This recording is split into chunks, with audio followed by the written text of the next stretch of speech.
Hi, Xolus here. I've been in an interview and they I received a message. I woke up. Okay, let me tell the story about how the interview was, but they rejected. I can't even um read the message.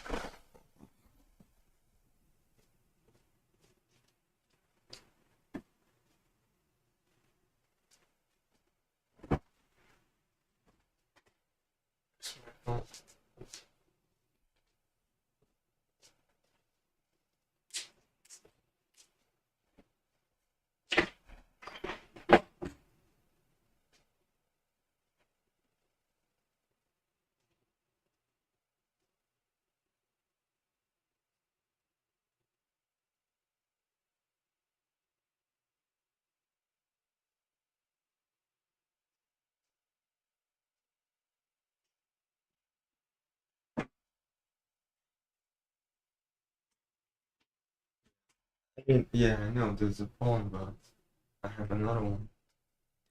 Where is it? I'll let you know. Message here too. So I want to read it. I mean, I was an interview and the interviewer said that it's a it's a strong skills. Your experiences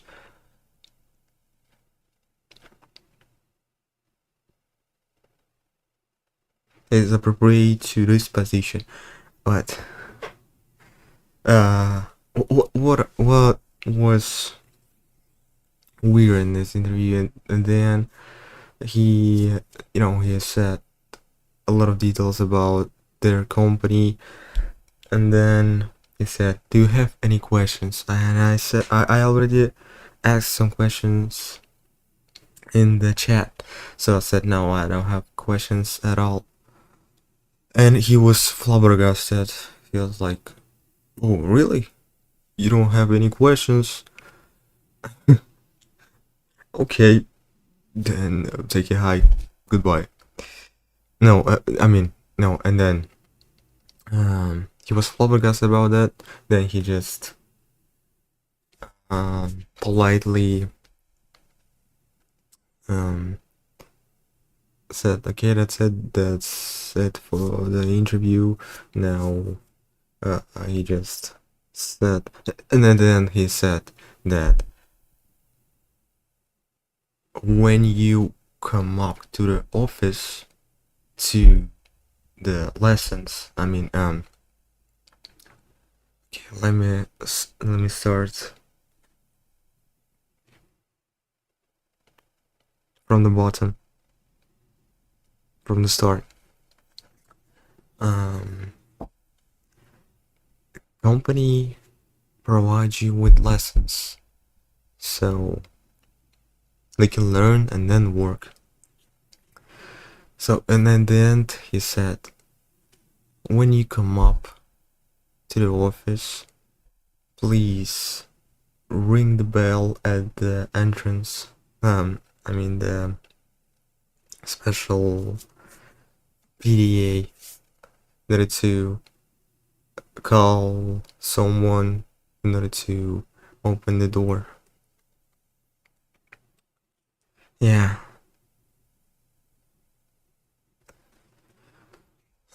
So I mean, it seems like he was expecting me to be in the lessons and work in this position, but the main HR, not him, that is two HRs, so something I don't know. The second HR, who just been chatting with me, sent me this message. Thank you, cited. Thank you for applying for a dispatcher position. We appreciate the time and effort you have put into your application. After carefully consideration, we regret to inform that you have not been selected to proceed further in the hiring process. who had many strong candidates, and the decision was not an easy one. We wish you the best of luck in your future career and hope to see your application again for the future openings in our company. Yeah.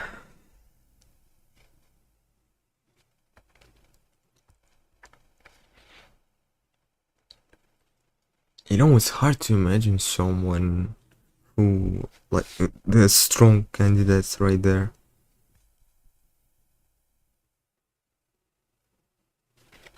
Well,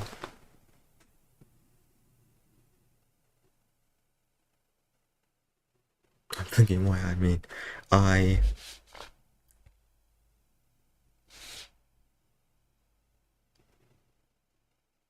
said my skills, I said experience in full stack development. He said he like said that, yeah, I already said this appropriate to the position, but now, yeah. Anyway, that's instant noodles I'm eating now. Shit. Now, about to just streaming as I'm streaming now. I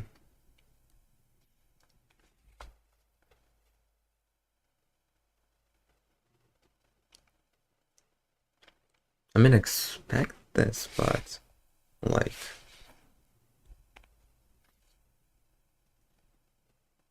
the interview himself, that he said that the interview was good, even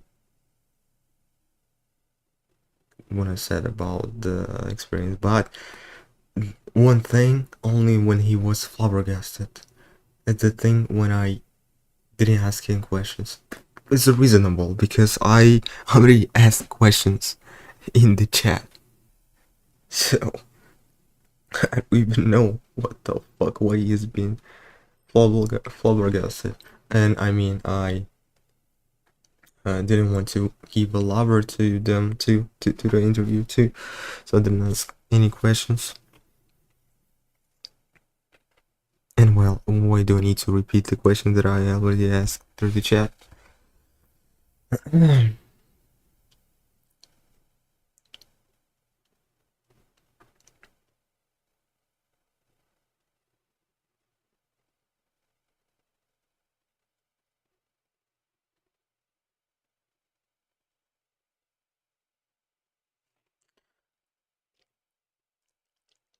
Strong candidates.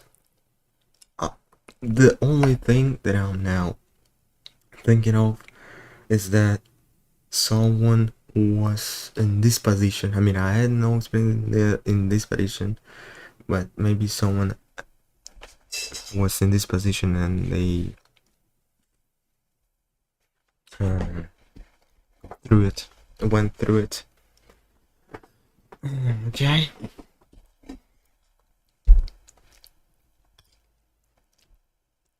And then decided the really reason that I'm thinking of is so reasonable. Only one, that someone already been in this position in any other companies, perhaps. That's why they decided to not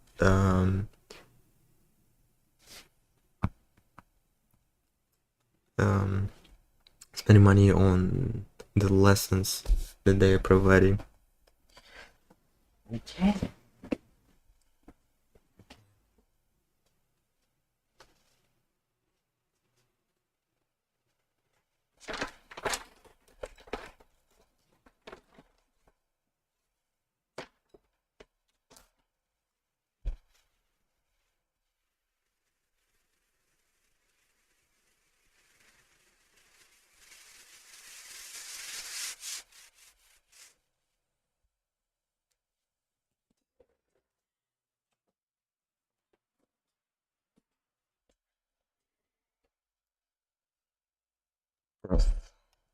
Spoiled on the table.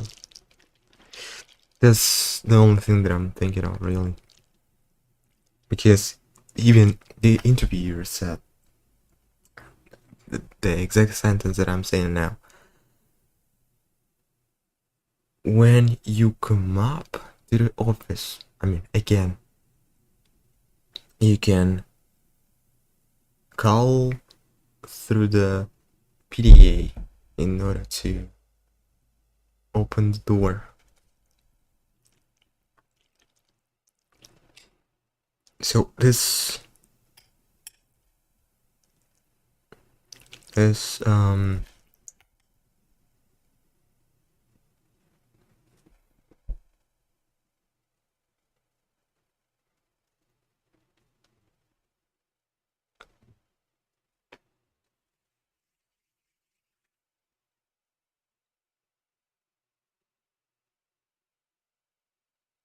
I mean, it's a strong statement that he was waiting for me again in the comment. Okay, anyway. Yeah, apparently someone, a lot of candidates already had this position, that's why.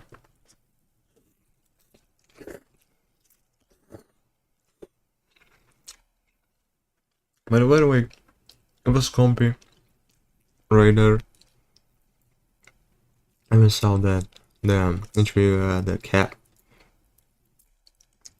right in the office cat. And it was funny that he was in front of me, sitting in the on the chair, and I mean like, oh okay, you'll be interviewing me, okay.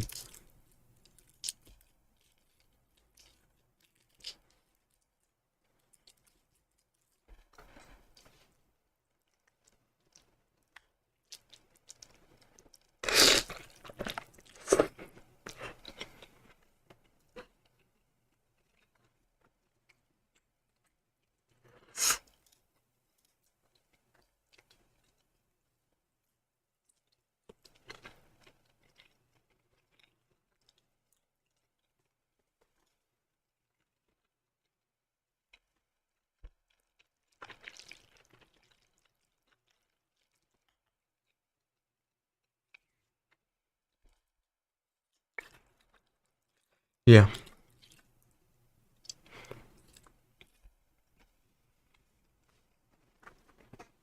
Oh yeah, that's it.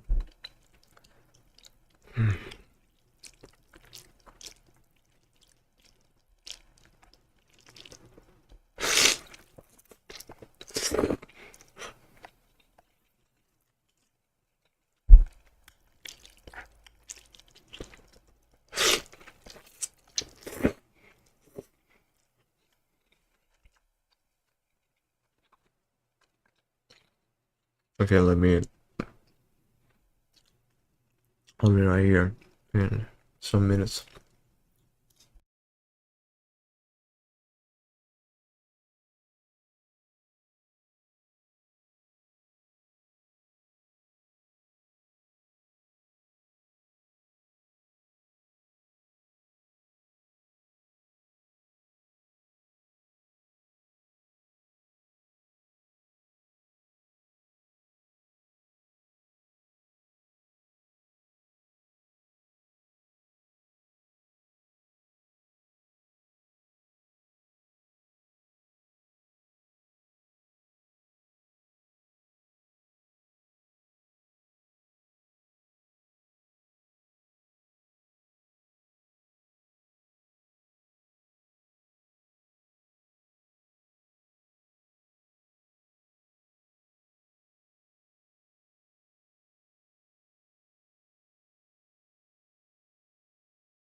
I'm almost done.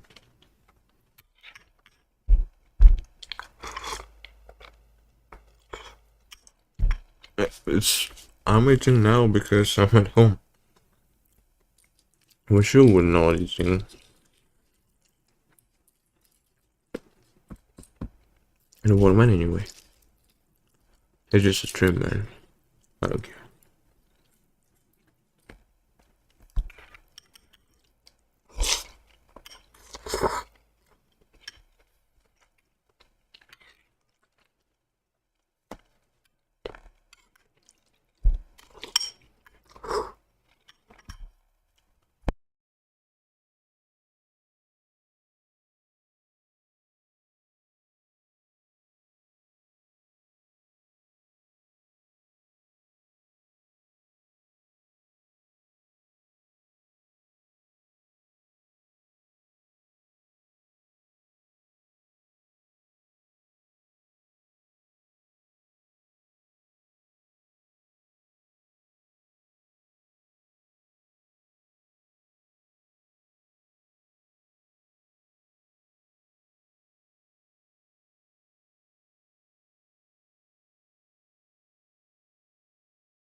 So what can I say? I'm full of Fallout. Yes.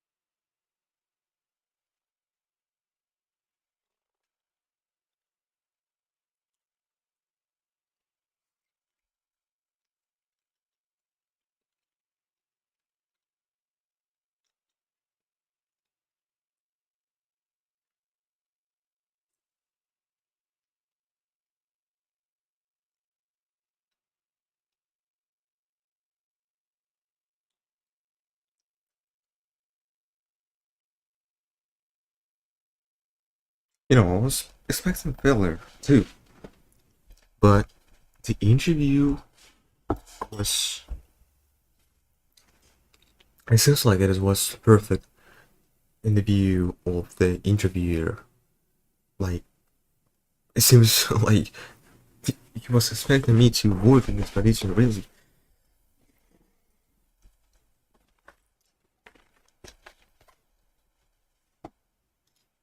He was expecting to see me every day.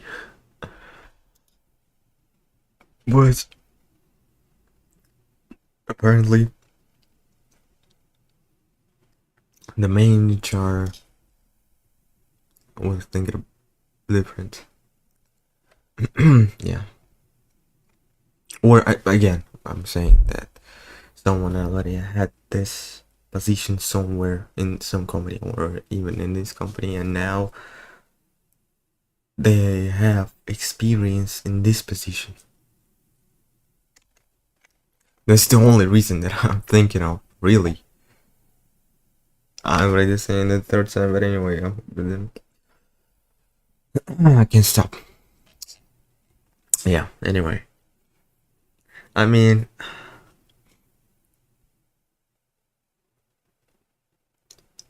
what to play now? Fallout 4?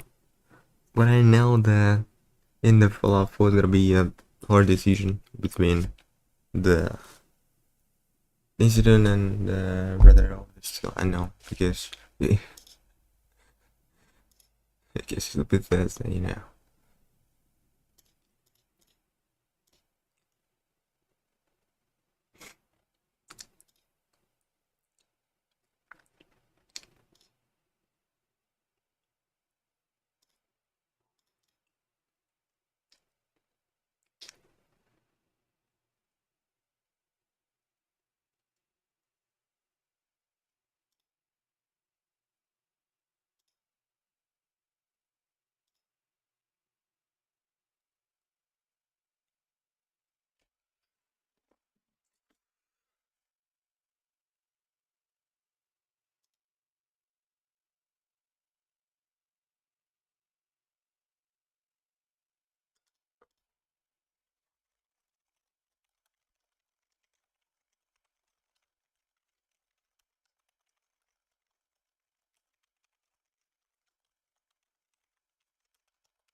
I just forgot that I'm streaming.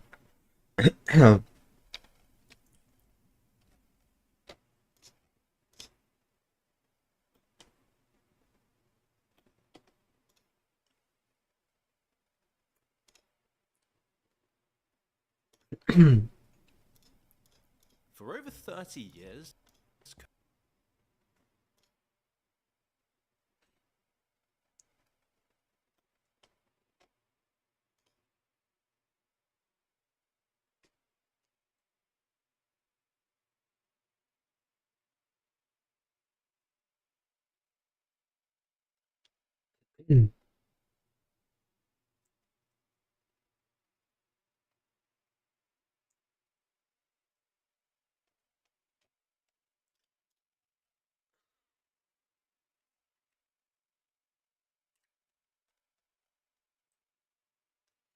Holy shit, that's what I can say.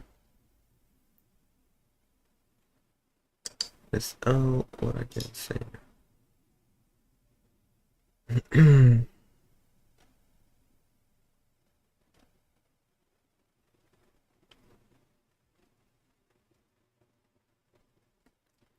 Anyway.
But that's then. And I think that I need to hold on. What space that I have? Enough. Yeah, I'll just do British. What we need to do in the British now? We need to find some more glass. Where we can find the glass. Yeah, and by the way, I was with the different clothes, with the different outfit.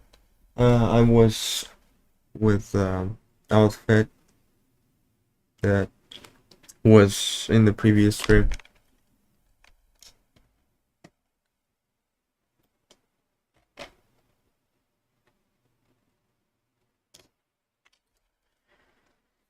Yeah.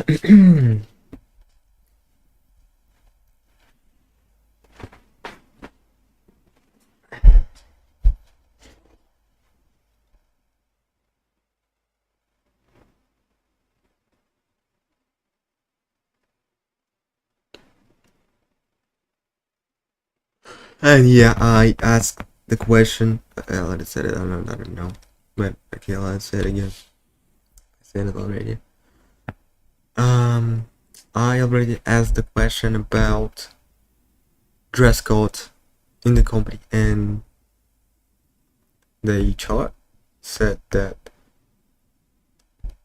it is not like nowadays the dress code is not required, and they are using casual outfits in the company. And I've seen it. Yeah, I've seen it. That people there was with different outfits. Someone casual, someone just they wearing what they want.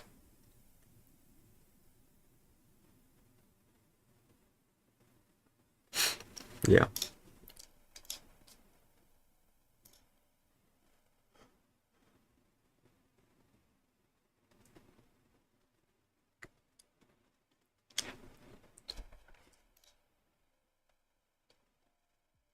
Glass. Where we can find glass in this game?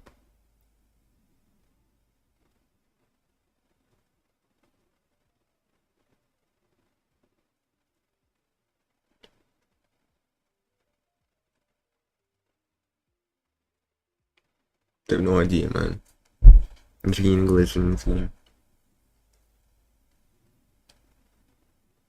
I have no idea.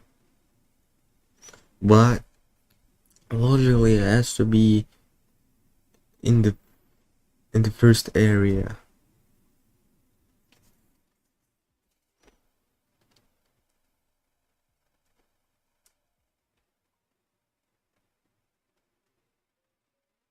Or in the second base, or nearby the second base.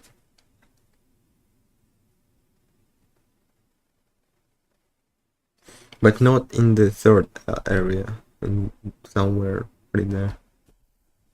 Because let's say the radiation right there, so no, not there. Glass, where the fuck is the glass?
Yeah, really, it's the only reason.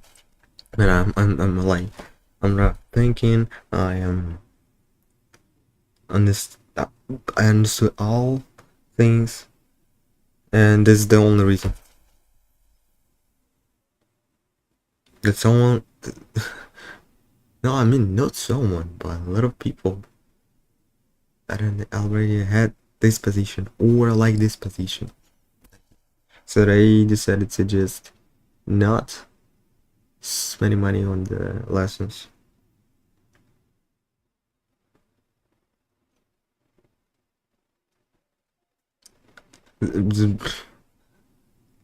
Like logically thinking, this is the only reason.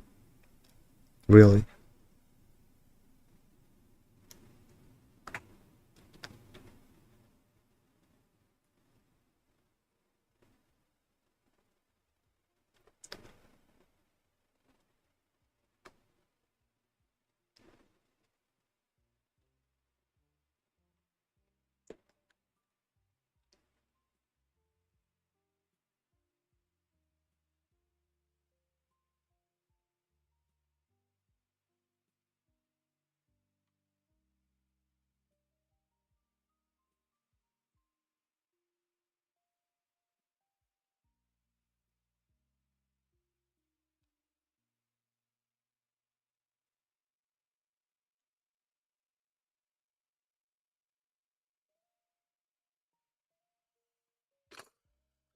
Okay. It's really strange. It's super strange. That the way you said that I'm welcome, and then they say that no, and another teacher said no, we are rejecting you way out. Um, we had a lot of strong candidates, and it was not the easy decision.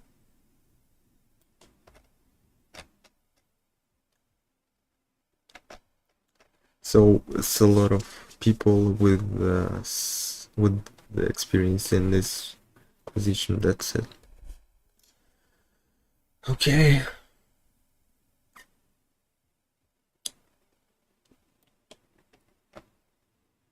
I'm just thinking about it too, like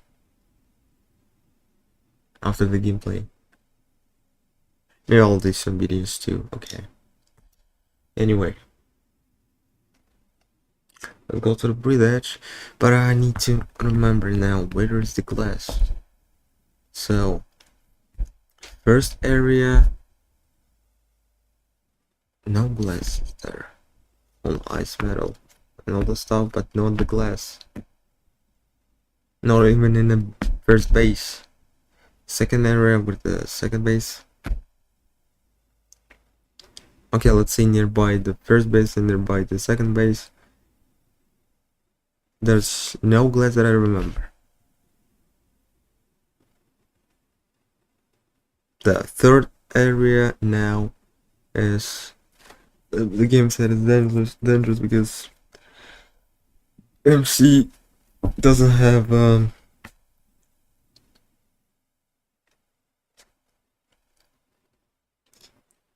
special helmet.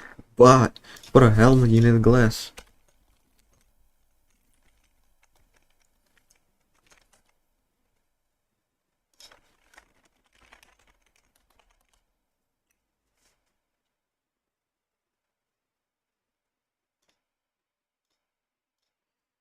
Yeah, so where's the glass?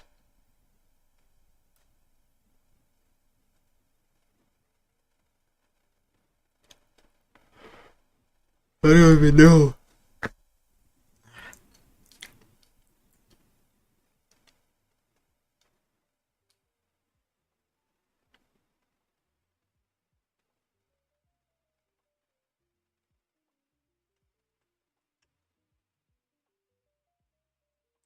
Oh, someone already did something.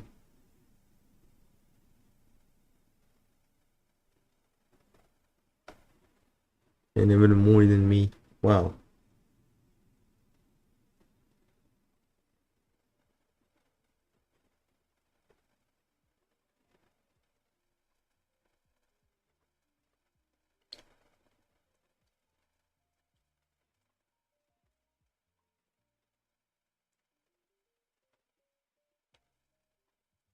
Where's the glass? I had seen in the workshop that there is no glass that you can craft. So I'm still thinking that I know, man. Where can be?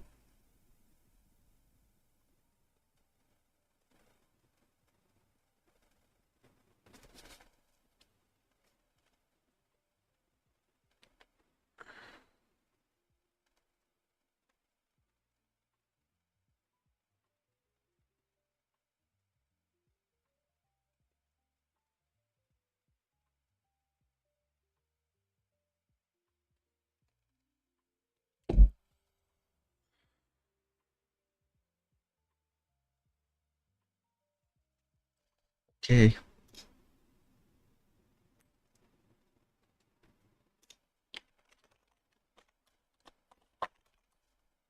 ADN. But right now I have this.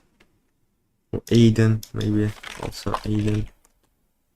No? No, it's not.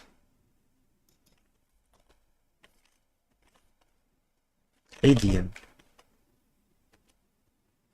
Gotta be what?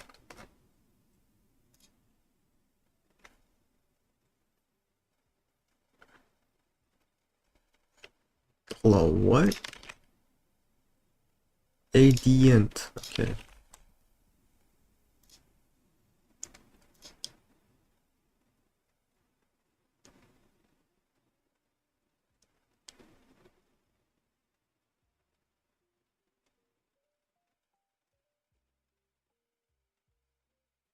There is no maybe it is only 1 month prior.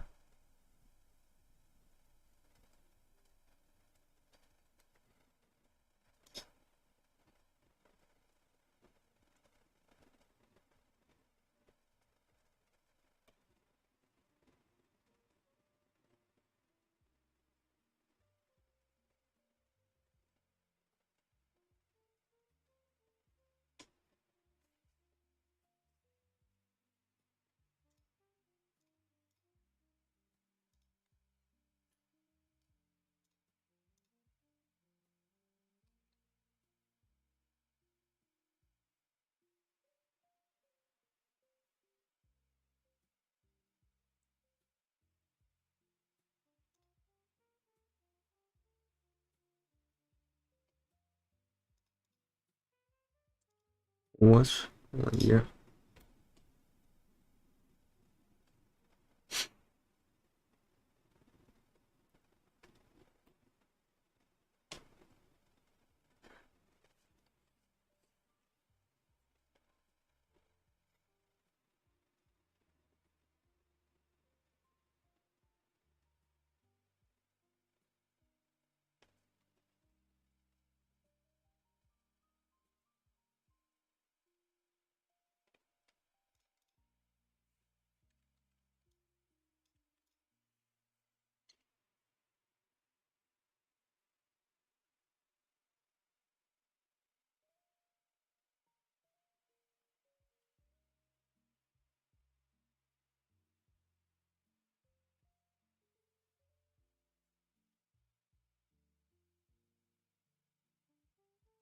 No, not a problem.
I just played every Elder Scrolls game ever made, spanning decades across multiple platforms, including some disasters that could have ended the Elder Scrolls before it became one of the platforms, including some disasters that could have ended the Elder Scrolls before it became one of the biggest series of all time. We're very, very close to going out of business. For example, a game that can only be played on whatever this is. Today, Bethesda's a household name. The Fallout series, publishing massive FPS staples like Doom and Wolfenstein, and now an absolute banger of a TV show on Amazon Prime. I think I was my chickens. But things weren't always this way. All the way back in 1994, Bethesda started laying the foundation for what would eventually become a cultural phenomenon. Well, the years start coming and they don't stop coming. I was fed to the rules, but I hit the What is this? well, the year.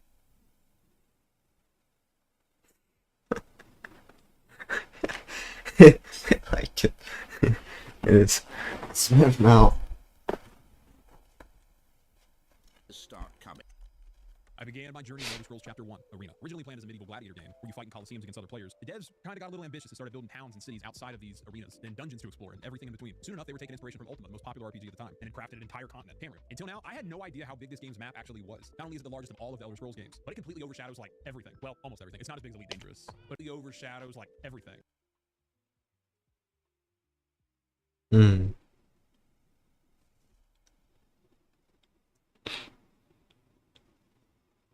It already came out with the whole map.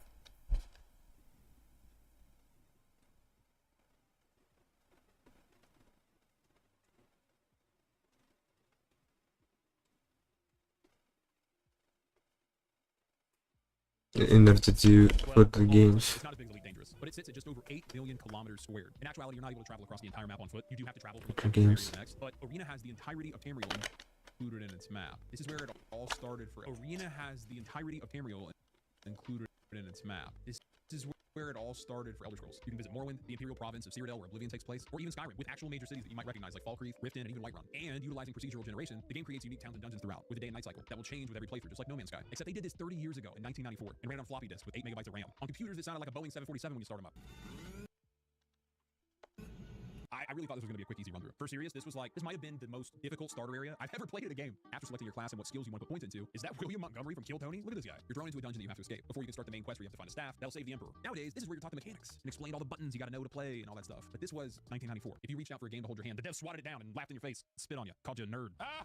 I died again! I spent hours just trying to start my playthrough, learning how to attack. You have to hold right click and drag the mouse back and forth to punch. Oh, this is going to be a blast. What's the symbol even mean? I want to kill the goblin, not give him a handy. But most importantly, you can't heal. So you just keep getting cut down by run-of-the-mill goblins until you finally find the portal to go outside. Hallelujah! This is what I imagine hell is like. When you make it to the surface, you can explore your first city. With buildings you can enter and some that you can't. This lock has nothing to fear from you. Did I just get roasted by a door? There's traders. There's actually loads of NPCs all over the place. And you talk to most of them. Some of them will help you on your quest. Most of the objectives are going to take you into dungeons where you face skeletons, whatever this guy is, and Deathclaws. There's Deathclaws. Before we go on, I think it's safe to assume you enjoy a captivating RPG experience, right? And it's probably likely that at some point you've had an interest in learning how to code. But similar to a game like Arena, getting started can be rough. Hit him! Attack! What? How did I die? So this is the 5th video that I've done that's been sponsored by Boot.dev. And for good reason. I truly believe that somebody watching this right now is going to love their program. Basically, Boot.dev is an online self-paced platform designed to get you writing a ton of code. To get your hands on the keyboard, programming, interactive features. You don't do that unless it will for it. I hope for some Scrolls follows the story of Daggerfall. Unlike its predecessor, you can only travel within 2 provinces of Tamriel, High Rock and Hammerfell. However, Daggerfall does consist of over 200,000 square kilometers of land, with over 15,000 cities, towns, villages, dungeons filled with 750,000 NPCs. Also, contrasting Arena, Daggerfall is Bethesda's first game where you can walk across the entire map without fast traveling. YouTuber How Big Is the Map took on this feat, and his entire journey lasted about 69.5 hours. This required more heavy lifting from the development team than ever before. Once it traveling, YouTuber How Big Is the Map took on this feat, across the entire map without fast traveling. Really?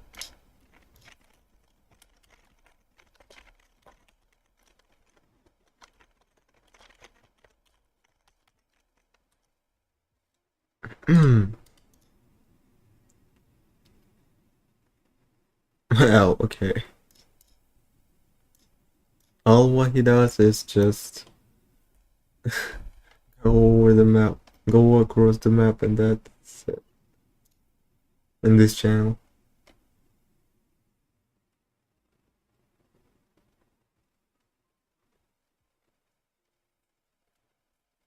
Okay.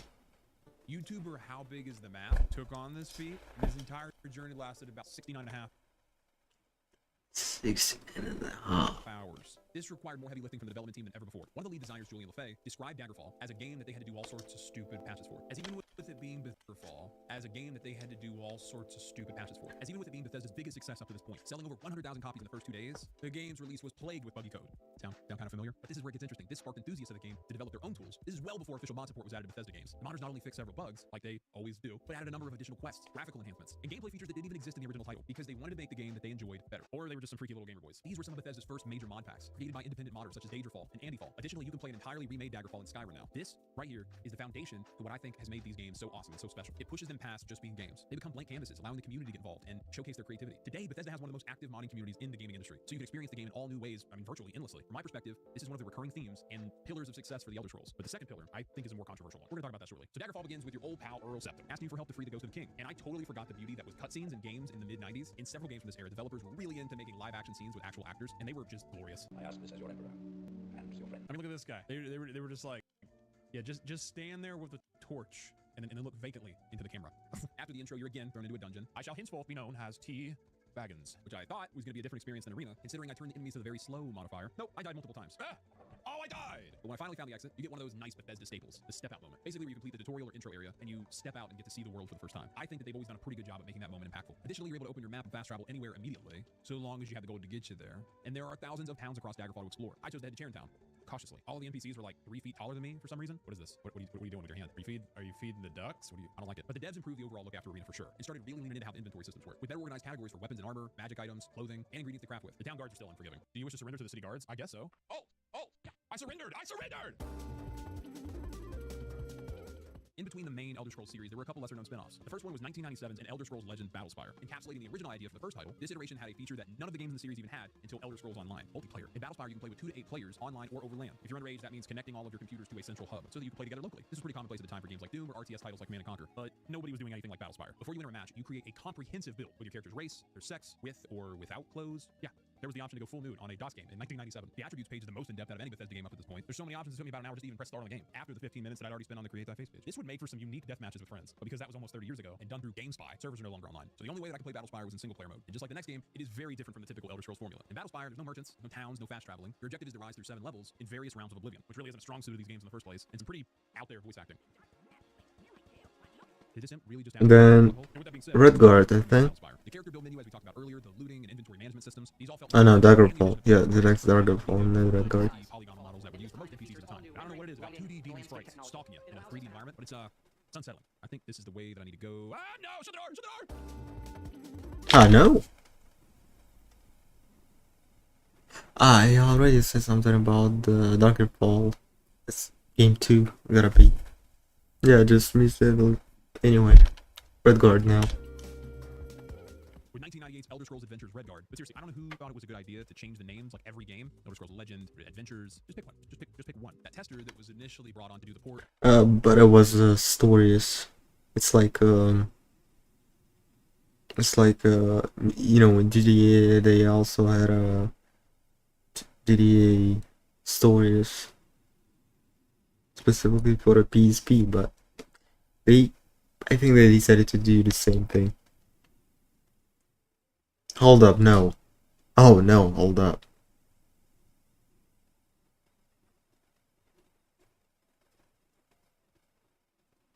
It was way far than the GTA. Oh, hold up.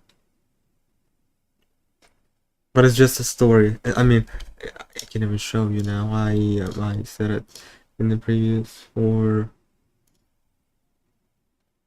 previous stream that wait, the Elder Scrolls.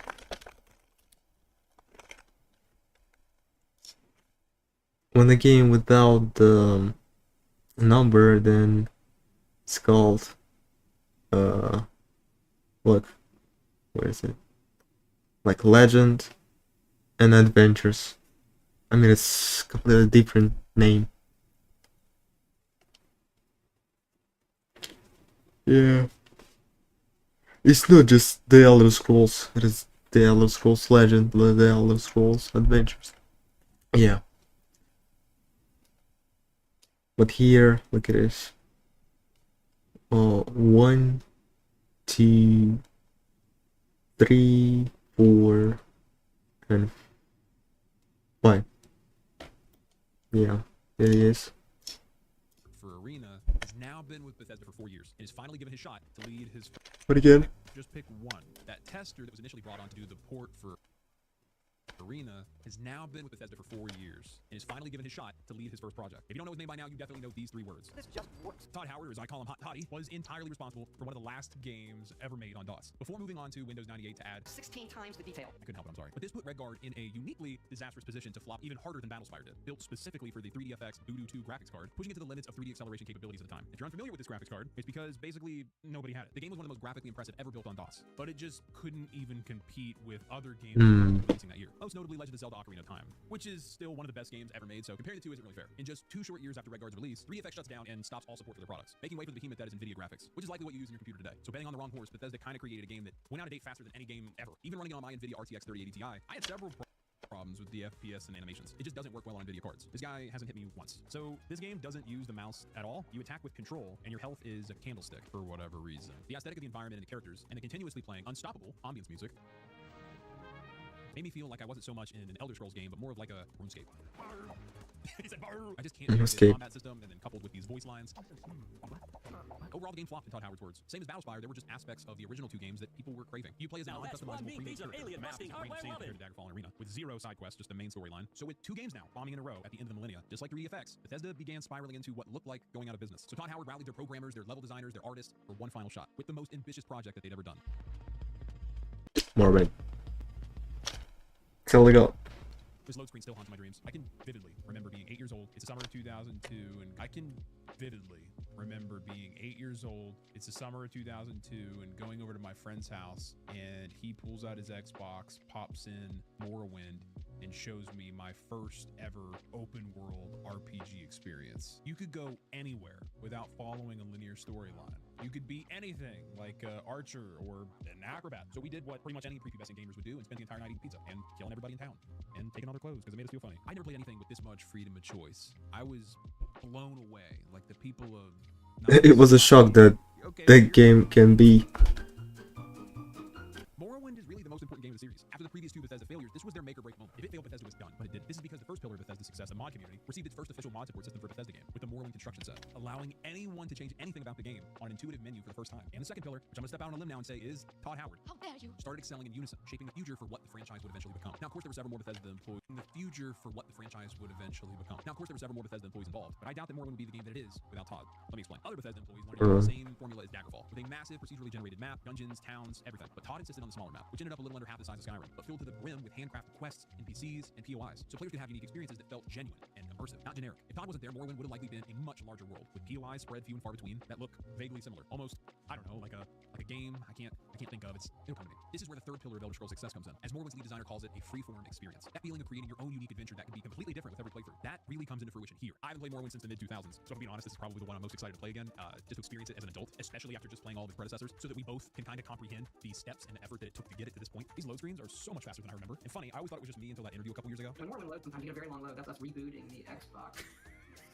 You could have just told us, Todd. Literally got into an argument one time because my younger brother put a scratch on it, and I was dead set that that's why it was loading so long. But replaying through the intro in retrospect, I think I can reasonably say that this is the biggest graphical leap in the entire series so far. To go from this to this in just a few short years, it's pretty extraordinary if you think about it. When you exit the starting area, more so than any game in the series up to this point, there is this lack of narrative urgency. There is a central plot point, but it's almost background to everything that's right in front of you right now. Because the game is handcrafted, everywhere you look, there could be something new, something unique that you haven't seen before. It seems to be a small garden gnome named Tarheel. Did not expect that kind of physique under that robe, to be honest with you, Tarheel. One of the countless discursive side quests given you by a variety of factions, guilds, or religious organizations. The game just seems to follow whatever path you choose, and then craft a story around it. It's what makes tabletop Dungeons and Dragons so engaging. On your way to Valimar, off in the distance you see a cave. Do you want to enter? And this is the first game where they made it where you can actually filter between first and third person. But unlike its successors, the combat is on an RNG system, similar to Daggerfall and Arena. Each swing, even if you're dead on, has a percentage-based chance to hit, and a chance to miss, or critical strike, which I think most of us agree it's not ideal, but I do get why some people would appreciate that. But I mean, when I shoot you in the face with an arrow, you better have an arrow in your head. Other than that, this game was unmatched in 2002, as Morrowind had massive success on PC, and has become the second most played Xbox title under Halo Combat Evolved. So going into 2003, Bethesda is flying high, creating a moddable, freeform experience that players will interact with for years, all being spearheaded by Bethesda's monkey wrench, Todd Howard. Might be a good time to start working on the follow-up, but what does every company do when they hit the top? They start throwing everything against the wall to see what sticks. That's where this comes in.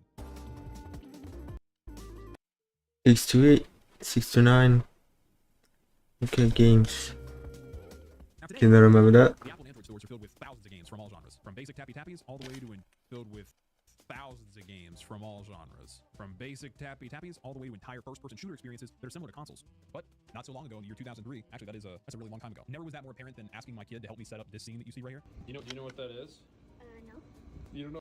As a kid, I can. You take a guess. A mini laptop? A mini what? Laptop. A mini laptop. Just didn't know what it is. Old laptop. So clearly, mobile gaming in this era was Old laptop. a bit complicated. There was no app store where you just go and buy games easily like you do now. You had to have the right phone to run a game. Then you had to make sure it was the right service provider for that game. Wow, You had to get the what? phone to run a game. Then you had to Playing for mobile phone. What? Full RPG. Okay, a little. According to screenshots, go and buy games easily like you do now. You had to have the right phone to run a game. Then you had to a make little easier than the OG game, but anyway, the whole RPG. The Nokia, really? But you need operators for this. sure it was the right service provider for that game. And then you had to go to the game's website to get instructions on how to download the game Wow. onto your phone's browser. I don't remember much from my flip phone days, but I can vividly remember showing my buddy a YouTube video on my Motorola Razr in 2007, and my parents flipped out. They ended up getting a $40 bill in the mail for like the 5 to 10 minutes that I spent on the internet. Even so, after Morrowind, ZeniMax Media, who now owns Bethesda, was like, Elder Scrolls needs to be everywhere now. And so Elder Scrolls Travel was born. And then Dawnstar in 2004. But can you play these games today? Yes, but it's not easy. You'll have to get an emulator to follow a setup guide, which I'm positive I cannot link below. But I don't know, if you were to go onto Google and search Elder Scrolls Travels J2ME or how to play Elder Scrolls Travels, I'm sure Google will hook you up. Both of these games are the most limited of the entire series. The experience is entirely dungeon-based, moving one block at a time with combat that is based on your race, class, weapons, spells, you know, the typical stuff, and spamming the number pad on your phone to use different attacks when you come across enemies. It was so repetitive and really just visually exhaustive because the dungeons are all the same textures, and they all kind of start to blend in after a while. But then in late 2004 came Shadowkey. Even though it worked on some other phones at the time, it was specifically made for the Nokia Engage. Nokia's weird attempt at a mobile game device. It didn't last very long. It struggled because of its design flaws, its price, or quite possibly its marketing campaign. Are you ready to have a threesome in the back of a cab? Like what? Or maybe it was the Engage's poor game selection, except for Shadowkey. Out of the era of the 2000s mobile game series of Elder Scrolls, this was easily the best one. It plays pretty similar to Daggerfall, but in an extremely low poly 3D environment, with maybe 5 to 10 feet of radius rendering in front of you as you move. The last of the Nokia games was Oblivion Mobile in 2006. It allows you to take Oblivion wherever you go. It does follow the plot of Oblivion, but in a top-down environment, with limited movements and menus for merchants that you meet along the way. And while we're here in this era, I could not get it to play, but there technically is a demo still available for the canceled PSP release of Oblivion. It takes you on a new storyline within the same time frame of Oblivion, but the graphics, combat, overall aesthetics honestly look pretty good. But it follows a very specific action storyline that's very linear. But even so, after being announced at E3, it wasn't spoken much of afterwards. If this had released in 2007 as planned, at the time I was really into playing this game Gun on my PSP, I would have been all over this in a heartbeat. By April of 2006, just 2 short months after its release, Oblivion had almost sold 2 million copies, blowing Morrowind completely out of the water. This is also at the time where internet virality and memes were starting to become a thing. And nothing was more meme-worthy than Oblivion NPCs. I don't think we're going to make it out of here alive. This is where they took everything that made Morrowind so epic and just added to it. A lot. The step-out mode. Okay, I'm about to skip it because I didn't play it. I didn't play the whole game, so let's go to this one. Immediately after the release of Oblivion, seeing the insane levels of popularity that World of Warcraft was getting at the time, because they just released their first expansion, Burning Crusade, and it was blowing up. I mean, it literally sold 2.4 million copies on the First day. Wow. day. So ZeniMax began developing their first MMO and built it with many of the standard MMO tropes for leveling system, professions, and gathering, or gathering. It was an interesting new way to experience this universe. While personally I prefer to play the games built for single player, it's still the only game in the series where you get to see all of Tamriel in some pretty beautiful 3D graphic environments. I mean, I just play it for that alone, casually questing with randos and exploring familiar locations in Morrowind, Skyrim, and Cyrodiil, but in a beautifully rendered environment. Unless you again had Battlespire in 1997, this is the only Elder Scrolls multiplayer experience. So my goal here was to make a new friend. Hello. Whisper hello. I'm inside you. But most players, I'd imagine, just want to go about their business, probably on an alt account, and didn't want to bother with some low-level scum like me. My bunkmate in the Navy was always playing it, and he tried to rope me in to buy an Xbox One to play with him. But I don't know, I just never did. Fortunately, the starting area of every MMO is always full of dopamine hits. You level up with basically no challenge and just relaxing, learning the mechanics, and completing easy low-level quests. Because it's an MMO, the storyline changes throughout the seasons. So depending on when you play, your experience will be different from mine. Not long after the tutorial, I met Hosey and challenged him to a duel. Because I beat them without taking any damage, I thought I was playing against a bot till they said, "We are do the same task." No, they're not a bot. They're just Chinese. Ko and I went to take on several quests, running around the remainder of the playthrough. We even murdered a guy. Now these games can be found on multiple mobile platforms, but most people get them on the Apple Store, so I'm just going to call them the iPhone games. Fight me. But remember, I have a sword, so probably not a good idea. First one's a card game, 2017's The Elder Scrolls Legends, not to be confused with 1997's and Elder Scrolls Legend Battlespire. And I'm not a Magic the Gatherer or whatever, so I struggle. Maybe I don't know, maybe I'm a little slow. I can just never seem to grasp card games with like lots of rules. I'm more of a Uno or a Go Fish kind of girl. I think the concept's cool. As you'll be able to tell, the devs clearly put a lot of effort into adding lots of familiar lore to the game. But I mean, I was losing in the tutorial. Your goal is to attack the character on the other side till their health points hit 0, and I just kept using what I thought were different attacks, and I ended up healing the enemy AI, so I didn't do very good. The second game is 2019's The Elder Scrolls Blades. It's not the perfect port of their typical RPG experience to mobile, but it's not a bad game either. Does it shamelessly plug their microtransactions pretty often? Yes. Are there upgrades with timers that require you to wait hours sometimes to access them? Also yes. For the quest, you complete them by raiding instance dungeons. The combat system's actually kind of reminiscent of the original games. Every attack you land can do different amounts of damage based on several different factors, and you can upgrade your weapons and armor as well as your spells and attributes. So I mean, for being a free-to-play game on your phone, this is easily something I'd play while sitting on the toilet waiting to go into the dentist office. And so yeah, I think that's pretty much it. Oh wait. I remember 11/11/11 like it was yesterday. Junior high school. My friends and I went into the city for the midnight release of Elder Scrolls V, Skyrim. And this wasn't like the launch of Morrowind or Oblivion. This, at this point, it was like a cultural phenomenon. And the graphics look amazing on the videos I've seen. It's ridiculous. I've never seen it anywhere near this file, even for Call of Duty. There were hundreds of eager fans. There were girls dressed up like elves and whatnot. And I'm not promoting it, but there was this guy on his tailgate dressed as a Khajiit, snorting coke, and he kept asking us if we wanted any moon sugar. It was honestly the craziest midnight release that I've ever been to. What a time it was to be a gamer at an inner city GameStop midnight release. We all got our copies, and we went back to the friend's house that had multiple monitors, so we could all hook up our Xbox 360s at the same time. And I can remember sitting down once everybody popped their games in, and it was just silent. Originally, I'd planned to do this video with all the Elder Scrolls in order, but I mean, Skyrim is undeniably the peak of the series. It's the culmination of everything that they had developed and been building up to since 1994. Todd Howard led a team of roughly 100 to create one of the most moddable, freeform experiences in gaming. It was so good, in fact, that they re-released it in 2013 with the Legendary Edition. Then again in 2016 with the Special Edition, then on the Switch, then on VR, the Alexa. Alexa, add wrapping paper. And then Anniversary Edition too. Alexa. And then the Anniversary Edition. Rumor has it that the Super Ultra Edition is going to be released in 2030 to hype up the launch of Elder Scrolls 6. But Skyrim is a close contender for my favorite game of all time. The story of the Dragonborn, with the shouts and the improved combat system. The removal of the character class selection and replacing it with one of my favorite RPG systems for upgrading whatever skills you felt like. The insanely detailed map with random encounters filled with unique NPCs and locations. The best dungeon system in the series, where each crypt and cave was individualized with puzzles, enemy types, and loot. And of course, the mods. Let me show you the throat of the world, Glug Glug. Hi. No, this game is not difficult. You make it hard. You get. But we've got a problem. I have played and beat Skyrim countless times, but there's one way that I've never played this game. Virtual reality. In fact, I haven't really used this thing at all. So I mean, I thought it would be kind of cool, you know? But I'm not lying to y'all. It is honestly one of the coolest and most immersive experiences ever. I've always kind of overlooked VR gaming, but that feeling we spoke about at the beginning of peaceful loneliness, it's applied tenfold when you're playing it in VR. And the general quirkiness of Bethesda games, I mean, I don't think it gets any better than this. I'm gonna try to pull it out. Hey, what the hell? I'm just trying to play Frisbee. It's just Frisbee. I don't know. It was just a Frisbee.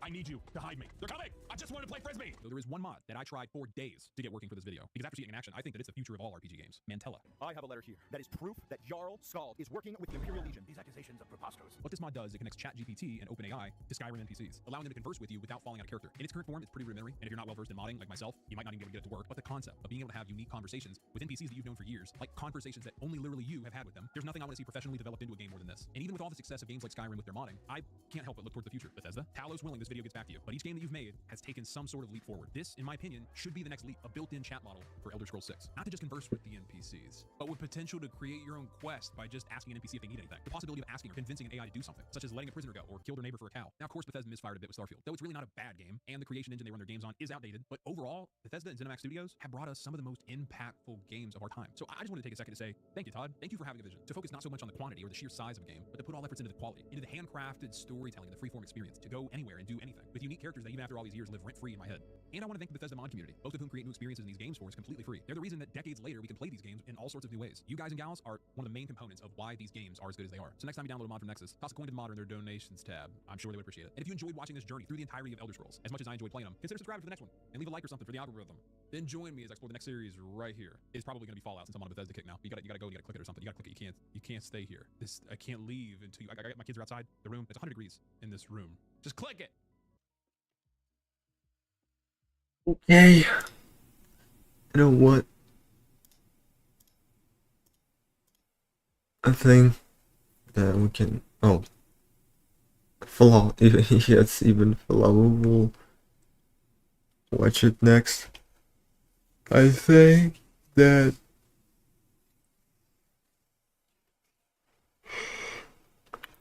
We can end the stream now.